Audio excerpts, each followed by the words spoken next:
News of மன்னாரின் இரவு நேர பிரதான செய்திகள். முதலில் தலைப்புச் செய்திகள். பிள்ளையானுக்கு மீண்டும் விளக்கமறியல். எரிபொருள் விலை குறைந்தாலும் மண்ணெண்ணெய் விலை குறையவில்லை. தமக்குரிய மானியம் யாருடைய பைகளுக்கு சென்றது என கடற்தொழிலாளர்கள் கேள்வி. அரச ஊழியர்கள் 20 கிலோ அரிசியை கூட கடனுக்கு வாங்கும் நிலைக்கு தள்ளப்பட்டுள்ளனர். அரசாங்கம் மீது சாடல். நாடு முழுவதும் பலத்த காற்று எச்சரிக்கை. 15 மாவட்டங்களுக்கு சிவப்பு எச்சரிக்கை. இவர்களுக்கு அடிப்படை கூட புரியவில்லை. இந்த அரசாங்கத்தால் விவசாயிகளுக்கு எந்த பயனும் இல்லை. கடும் குற்றச்சாட்டு. ஸ்ரீலங்கா சுதந்திர கட்சியின் தற்போதைய நெருக்கடிக்கு சமரசமே தீர்வு. தயாசிரி ஜெயசேகர கோரிக்கை. இறைவரி திணைக்கள அதிகாரி என்ற பெயரில் லட்சக்கணக்கில் மோசடி. சந்தேக நபர் கைது. தொடர்வது விரிவான செய்திகள். மனித கடத்தல் மற்றும் கொலைகள் தொடர்பான வழக்கில் முன்னாள் ராஜாங்க அமைச்சர் பிள்ளையான் என்று அழைக்கப்படும் சிவனேசதுரை சந்திரகாந்தன் எதிர்வரும் ஜூலை மாதம் 13ஆம் திகதி வரை விளக்கமறியலில் வைக்கப்பட்டுள்ளார். மட்டக்களப்பு நீதவான் நீதிமன்றத்தில் அவர் இன்று முன்னிலைப்படுத்தப்பட்ட போதே இந்த விளக்கமறியல் உத்தரவு பிறப்பிக்கப்பட்டது. முன்னாள் ராஜாங்க அமைச்சர் பிள்ளையான் என்று அழைக்கப்படும் சிவனேசதுரை சந்திரகாந்தன் பலத்த பாதுகாப்புக்கு மத்தியில் மட்டக்களப்பு நீதவான் நீதிமன்றத்தில் இன்று முற்பகல் முன்னிலைப்படுத்தப்பட்டார். கிழக்கு பல்கலைக்கழகத்தின் உபவேந்தர் பேராசிரியர் சுப்பிரமணியம் ரவீந்திரநாத் கடத்தப்பட்டு காணாமல் ஆக்கப்பட்டமை உள்ளிட்ட மனித படுகொலைகள் தொடர்பில் தாக்கல் செய்யப்பட்டுள்ள வழக்கு தொடர்பிலேயே அவர் நீதிமன்றத்தில் முன்னிலைப்படுத்தப்பட்டார். மட்டக்களப்பில் காவல்துறை உத்தியோகத்தர் ஒருவர் சுட்டுக்கொலை, வர்த்தகர் ஒருவர் சுட்டுக்கொலை, தமிழ் மக்கள் விடுதலை புலிகள் கட்சி உறுப்பினர் சுட்டுக்கொலை, கிழக்கு பல்கலைக்கழக உபவேந்தர் பேராசிரியர் சுப்பிரமணியம் ரவீந்திரநாத் கடத்தல் உட்பட மனித கொலைகள் தொடர்பிலேயே பிள்ளையான் உள்ளிட்ட சந்தேக நபர்களுக்கு எதிராக குற்றம் சுமத்தப்பட்டுள்ளது. அதன்படி வழக்குடன் தொடர்புடைய மற்றொரு சந்தேக நபர் இன்று மன்றில் முன்னிலைப்படுத்தப்பட்டு விளக்கமறியலில் வைக்கப்பட்டுள்ளமை குறிப்பிடத்தக்கது. அரசாங்கத்தினால் அண்மையில் எரிபொருள் விலைகள் குறைக்கப்பட்ட போதிலும் மண்ணெண்ணெய் விலை குறைக்கப்படாமை மற்றும் தமக்கு வழங்கப்படவிருந்த மானியங்கள் இதுவரை கிடைக்கப்பெறாமை குறித்து கடற்தொழிலாளர்கள் கடுமையான அதிருப்தியை வெளிப்படுத்தியுள்ளனர். இலங்கை பெட்ரோலிய கூட்டுத்தாபனம் நேற்று நள்ளிரவு முதல் அமுலுக்கு வரும் வகையில் சில எரிபொருள் வகைகளின் விலையை குறைத்து திருத்தம் மேற்கொண்டுள்ளது. இந்த நிலையில் 95 ஒக்டேன் பெட்ரோல் 495 ரூபாய், லங்கா சூப்பர் டீசல் 478 ரூபாய் மற்றும் மண்ணெண்ணெய் 285 ரூபாய் என்ற அடிப்படையில் எரிபொருள் வகைகளின் விலைகளில் எவ்வித மாற்றங்களும் இல்லை என்று இலங்கை பெட்ரோலிய கூட்டுத்தாபனம் தெரிவித்துள்ளது. நேற்றிரவு முதல் பெட்ரோல் விலை 20 ரூபாயினால் குறைக்கப்பட்டுள்ளதோடு உலக சந்தையில் எரிபொருள் விலை குறைந்ததாக கூறினாலும் எமது வாழ்வாதாரத்திற்கு தேவையான மண்ணெண்ணெய் விலை குறைக்கப்படவில்லை. மண்ணெண்ணெய் விலை குறையாததால் எம்மால் தொழிலுக்கு செல்ல முடியாமல் படகுகள் அனைத்தும் கரையிலேயே நிறுத்தப்பட்டுள்ளன என கடற்தொழிலாளர் ஒருவர் கவலை தெரிவித்தார்.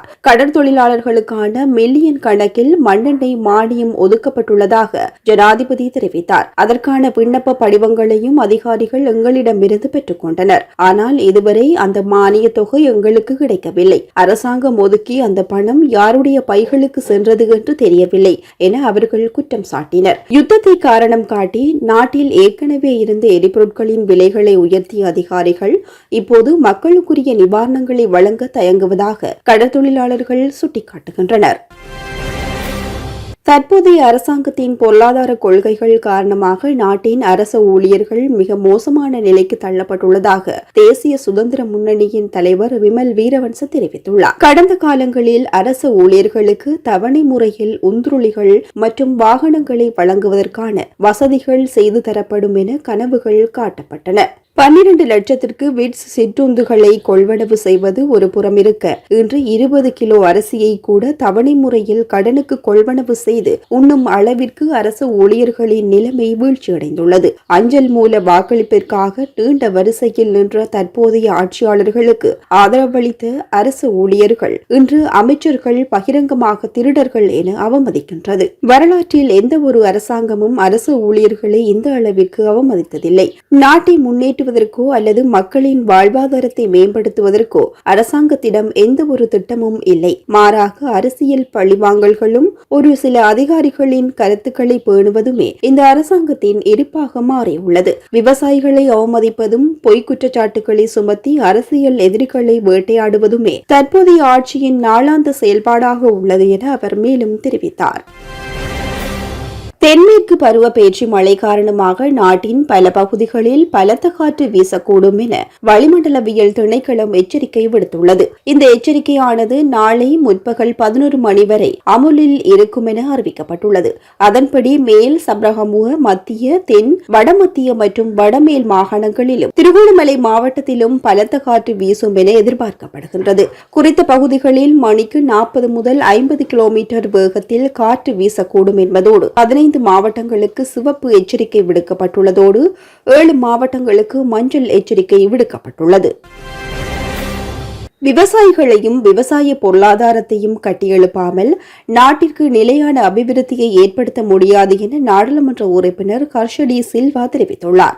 ஊடகங்களுக்கு கருத்து தெரிவித்த போதே அவர் இதனை தெரிவித்துள்ளார். நாட்டின் பெரும்பாலான மக்கள் மற்றும் வர்த்தகர்கள் ஏதோ ஒரு வகையில் விவசாய விநியோக சங்கிலியுடன் இணைந்துள்ளனர். ஆனால் விவசாயிகளின் எதிர்காலத்தையோ அல்லது அவர்களின் பொருளாதாரத்தையோ பாதுகாப்பதற்கான எந்த ஒரு திட்டமும் தற்போதைய ஆட்சியாளர்களிடம் இல்லை. இவர்களுக்கு விவசாய பொருளாதாரத்தின் அடிப்படை கூட புரியவில்லை. கடந்த காலங்களில் சிறிய மற்றும் நடுத்தர அரிசி ஆலை உரிமையாளர்கள் மற்றும் 1 லட்சத்திற்கும் அதிகமான நெல் விவசாயிகளை இணைத்து QR குறியீட்டுடன் போட்டிச் சந்தையை எதிர்கொள்ளும் வகையில் ஆரம்பிக்கப்பட்ட சக்தி அரிசி திட்டம் கோட்டாபய ராஜபக்சவினால் சீரழிக்கப்பட்டுள்ளது. கூட்டுறவு முறையை பற்றி பேசும் மக்கள் விடுதலை முன்னணி போன்ற கட்சிகளால் கூட அதன் மூலம் மக்களுக்கு எவ்வாறு சேவை செய்வது என்பதை புரிந்து கொள்ள முடியவில்லை. தம்புள்ளை பகுதியில் உள்ளூர் வெங்காயம், உருளைக்கிழங்கு மற்றும் மிளகாய் விவசாயிகளின் நன்மையை கருதி 5000 மெட்ரிக் டன் பொருட்களை பாதுகாப்பதற்கான அமைக்கப்பட்ட குளிரூட்டப்பட்ட களஞ்சிய சாலை தற்போது முற்றிலும் பாழடைந்துள்ளது. தற்போது அங்கு உள்ளூர் விவசாயிகளின் பொருட்கள் எதுவும் இல்லை. மாறாக சீனா மற்றும் பாகிஸ்தானில் இருந்து இறக்குமதி செய்யப்படும் பொருட்களே சேமிக்கப்படுகின்றன. ஒருபுறம் நெல் விவசாயிகளும் மறுபுறம் உலர் வலய காய்கறி விவசாயிகளும் தங்களின் விளைச்சலை சேமித்து வைக்கவோ அல்லது நியாயமான விலையை பெறவோ முடியாமல் தவிக்கின்றனர். அரசாங்கத்திற்கு இந்த உண்மைகளை புரிந்து கொள்ள முடியாவிட்டால் இந்த ஆட்சியினால் நாட்டிற்கு எந்த ஒரு பயனும் இல்லை என அவர் மேலும் தெரிவித்துள்ளார்.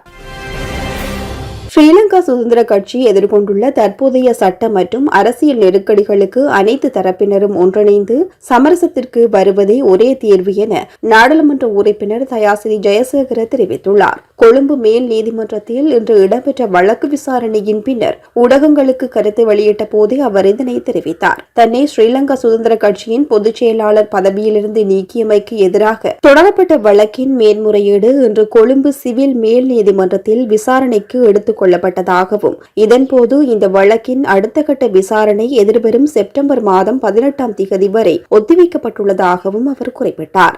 தன்னை கட்சியில் இருந்து நீக்குவதற்கு முன்னாள் ஜனாதிபதி மைத்ரிபால சிறிசேன எடுத்த முடிவு சட்டவிரோதமானது என நீதிமன்றம் ஏற்கனவே சுட்டிக்காட்டியுள்ளதாக தெரிவித்த அவர் அத்துடன் தற்போது கட்சியில் நியமிக்கப்பட்டுள்ள புதிய பதவிகள் மற்றும் அவர்களால் எடுக்கப்படும் முடிவுகள் அனைத்தும் சட்ட ரீதியாக செல்லுபடியற்றவை என்றும் குற்றம் சாட்டியுள்ளார். ஸ்ரீலங்கா சுதந்திர கட்சி தற்போது முற்றிலும் செயலிழந்த நிலைக்கு தள்ளப்பட்டு சட்டபூர்வமாக பதிவு செய்யப்படாத ஒரு கட்சி போன்ற நிலையை அடைந்துள்ளதாக கவலை வெளியிட்ட தயாசிரி ஜெயசேகர தற்போதைய நிர்வாகத்தினரால் எந்த ஒரு தேர்தல் நடவடிக்கைகளிலும் சட்ட ரீதியாக ஈடுபட முடியாத சூழல் காணப்படுவதாகவும் சுட்டிக்காட்டினார். நீதிக்காக கடந்த 2023ஆம் ஆண்டிலிருந்து 3 வருடங்களாக தாம் இந்த நீண்ட சட்ட போராட்டத்தை முன்னெடுத்து வருவதாகவும் நீதிமன்றத்தின் மூலம் தமக்கு நியாயமான இறுதி தீர்ப்பு கிடைக்கும் என நம்புவதாகவும் அவர் குறிப்பிட்டார். அத்துடன் கட்சியின் எதிர்கால நலனை கருத்தில் கொண்டு இந்த நெருக்கடிக்கு சுமூகமான தீர்வை காண தாம் எப்போதும் முழுமையான ஒத்துழைப்பை வழங்க தயாராக இருப்பதாகவும் தயாசிரி ஜெயசேகர மேலும் வலியுறுத்தியுள்ளார். தன்னை உள்நாட்டு இறைவரி திணைக்களத்தின் உயர் அதிகாரி என போலியாக அறிமுகப்படுத்தி வர்த்தகர்கள் மற்றும் பொதுமக்களிடம் பெரிய தொகை பணத்தை மோசடி செய்து வந்த நபர் ஒருவரை கம்பெனி தெரு போலீசார் கைது செய்துள்ளனர். கைது செய்யப்பட்ட சந்தேக நபர் கல்கமுவ பகுதியைச் சேர்ந்த 50 வயதுடையவர் என போலீசார் அடையாளம் கண்டுள்ளனர். சந்தேக நபர் தன்னை ஒரு வருமான வரி அதிகாரி என கூறி வரி குறைப்பு செய்து தருவதாகவும் திணைக்கள ரீதியான சிக்கல்களை தீர்த்து வைப்பதாகவும் கூறி பல்வேறு நபர்களிடம் லட்சக்கணக்கில் பணம் மோசடி செய்துள்ளார். இவரால் ஏமாற்றப்பட்ட பாதிக்கப்பட்ட நபர்கள் சிலர் கொம்பனி தெரு போலீஸ் நிலையத்தில் உத்தியோகபூர்வமாக முறையிட்டனர். இந்த முறைப்பாடுகளின் அடிப்படையில் உடனடியாக விசாரணைகளை ஆரம்பித்த கொம்பனி தெரு போலீஸ் குழுவினர் திட்டமிட்டு வலைவீசி சந்தேக நபரை தங்களது கட்டுப்பாட்டிற்குள் கொண்டு வந்துள்ளனர். கைது செய்யப்பட்டுள்ள இந்த 50 வயது நபர் இதேபோன்று அரசாங்க உயர் அதிகாரி என போலி அடையாளத்தை காட்டி பண மோசடிகளில் ஈடுபட்டமைக்காக இதற்கு முன்னரும் குற்றப்புலனாய்வு திணைக்களத்தினால் கைது செய்யப்பட்டு பிணையில் வந்தவர் என்பது விசாரணைகளில் தெரியவந்துள்ளது.